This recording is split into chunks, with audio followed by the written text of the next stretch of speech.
ಇನ್ನು ದಾಳಿ ಮಾಡಿ ಅಮೆರಿಕ ಅತಿ ದೊಡ್ಡ ತಪ್ಪನ್ನ ಮಾಡಿದೆ. ಇರಾನ್ ಸರ್ವೋಚ್ಚ ನಾಯಕ ಅಲಿ ಖಮೇನಿ ಹೇಳಿಕೆ ಇದು. ಅಮೆರಿಕಾಗೆ ಸರಿಪಡಿಸಲಾಗದ ಹಾನಿ ಉಂಟಾಗಲಿದೆ. ಇರಾನ್ ಯಾವುದೇ ಕಾರಣಕ್ಕೂ ಶರಣಾಗೋದಿಲ್ಲ. ಅಸಲಿ ಯುದ್ಧ ಈಗ ಆರಂಭ.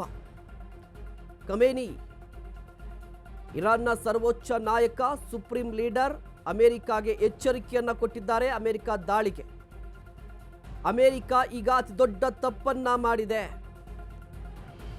ಅಮೆರಿಕ ಅತಿ ದೊಡ್ಡ ತಪ್ಪನ್ನ ಮಾಡಿದೆ, ಜೊತೆಗೆ ಅಸಲಿ ಯುದ್ಧ ಈಗ ಆರಂಭ ಅಂತ ಹೇಳಿ ಖಮೇನಿಯವರು ಟ್ವೀಟ್ ಅನ್ನ ಮಾಡಿದ್ದಾರೆ. ನೋಡಿ, ಗಮನಿಸ್ತಾ ಇದ್ದೀರಲ್ವಾ? ಅಮೆರಿಕ ಅಧಿಕೃತವಾಗಿ ಎಂಟ್ರಿ ಮಾಡಿದೆ, ಇರಾನ್ನಲ್ಲಿದ್ದಂಥ ಪರಮಾಣು ಸ್ಥಾವರಗಳ ಮೇಲೆ ದಾಳಿ ಮಾಡಿದೆ.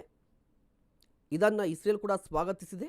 ಅಮೆರಿಕ ಅಧ್ಯಕ್ಷರು ಆಗಲೇ ಮಾತನಾಡ್ತಾ ಇದ್ದಂತಹ ಸಂದರ್ಭದಲ್ಲಿ ಶಾಂತಿ ಒಪ್ಪಂದಕ್ಕೆ ತಯಾರಾಗಿರಿ ಅಥವಾ ದುರಂತ ಅಂತ ಹೇಳಿದ್ರು. ಈಗ ಯಾವುದೇ ರೀತಿಯ ಬೆದರಿಕೆಗೂ ಕೂಡ ಇರಾನ್ ಒಪ್ತಾ ಇಲ್ಲ. ನಾವು ಯುದ್ಧಕ್ಕೆ ರೆಡಿ ಇದ್ದೀವಿ ಅಂತಲೇ ಹೇಳ್ತಾ ಇದೆ ಈಗಲೂ ಕೂಡ.